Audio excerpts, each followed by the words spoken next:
Hey, what's going on, guys? Welcome back to my channel.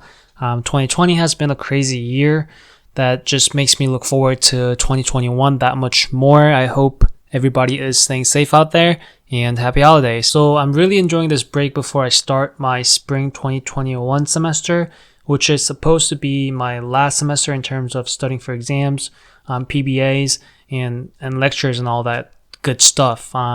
After the spring semester, it's going to be all about full-time clinicals, which I'm super excited about. So I was burnt out to the max last semester, and I had to put off a lot of things that I wanted to do because I had to study and school got in the way. So one of the things that I got to do when break started was finish this book called Tools of Titans by Tim Ferris. And today I wanted to share what I learned from this book and how I can apply it in my real life as a PT student. If you're interested in keeping up with my life as a DPT student, and if you're interested in keeping up with topics on fitness, health, and just about anything related to physical therapy, I post every week, so please consider subscribing and dropping a like for this video. So in this book, Tim Ferris, the author, who is also well known for his other books like 4-Hour Workweek, he interviews his friends and guests on their routines and tactics on how to achieve greatness in three aspects of life: health, wealth, and wisdom. The list and just the diversity of the guests in this book is fascinating. I already knew some of the world-class icons like Arnold Schwarzenegger, Casey Neistat, and Paulo Coelho. But I also got to learn about and learn from other people that I have never heard about before. And it was really cool to see how they think and to see if their philosophies are something that I can apply to my life as a PT student and a future DPT. All right, so here we go. Number one, we'll start with a lesson that I learned from Derek Sivers, who is a writer, a programmer, and a musician. But he's probably most well known for being the founder of CD Baby in 1998, which became the biggest seller of independent music, and he later sold the company in 2008 for $22 million. So in this book, Derek talks about how being busy means out of control. And this is straight from the book here. Every time people contact me and they say, look, I know you must be incredibly busy.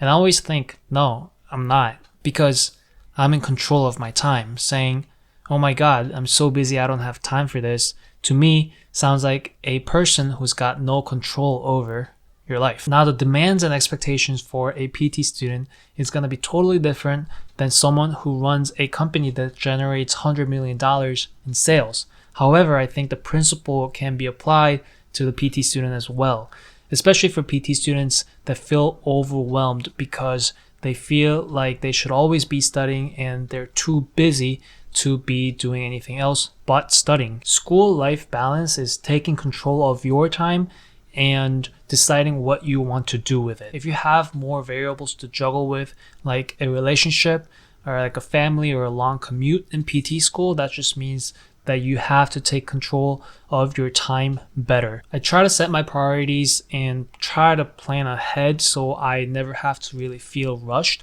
or be too busy to do things that I enjoy or really prioritize things that I should prioritize in my life. All right, lesson number 2 is from Scott Adams. He is an artist. He's also a best-selling author and the creator of Dilbert comic strip. Adams mentions the logic of double or triple threat in this book, and this also is straight from the book here. If you want something extraordinary, you have two paths. Number 1, become the best at one specific thing, or number 2, become very good at 2 or more things.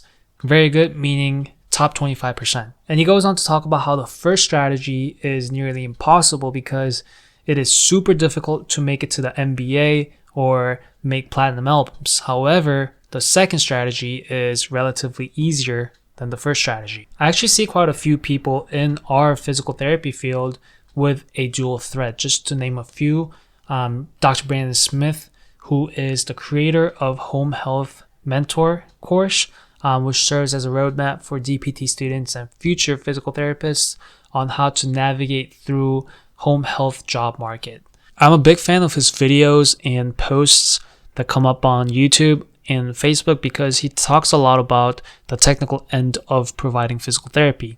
So some of the topics that he's talked about before include why 9% cut for physical therapists is actually a good thing, and the financial logistics of PTs in different settings and how they can make most money in those settings. You can look this up yourself later, but from what I see on his YouTube, Brandon is in law school right now as well. So I think his diversity in the educational background and his continuous research on what he's passionate about makes him that dual threat PT. And that makes him a very versatile person because capitalism really rewards those people that are rare and that are valuable. Another great example is PT Progress.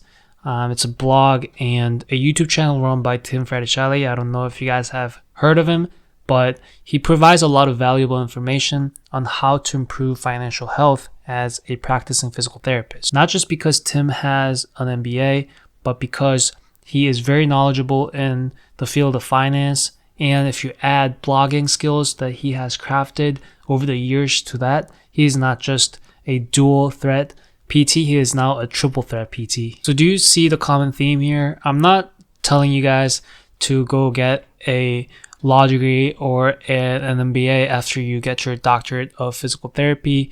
I don't even want to imagine how much money that adds up to in terms of student loans. But not every PT can become the best at one single subject.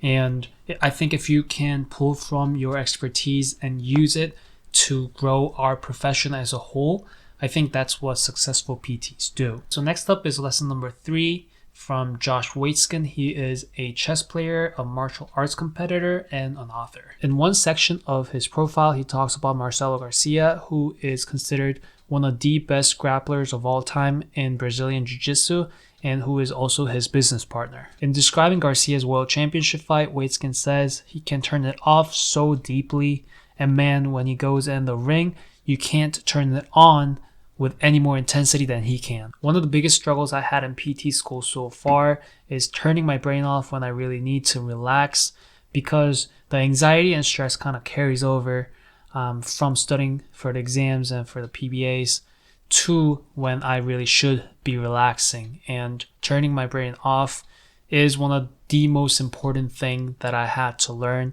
in PT school. PT school is more like a marathon, so you can't really go full throttle for 3 years in a row. I think learning how to turn your brain off and on in PT school is super important, like Waitzkin and Garcia says. Okay, so this was part 1 of my series, what I learned from this book, Tools of Titans, and how I was able to apply it to my PT school education and life as a DPT student. I hope you guys enjoyed it. I'll be back with part 2 and maybe part 3, so stay tuned for that, and thank you for watching.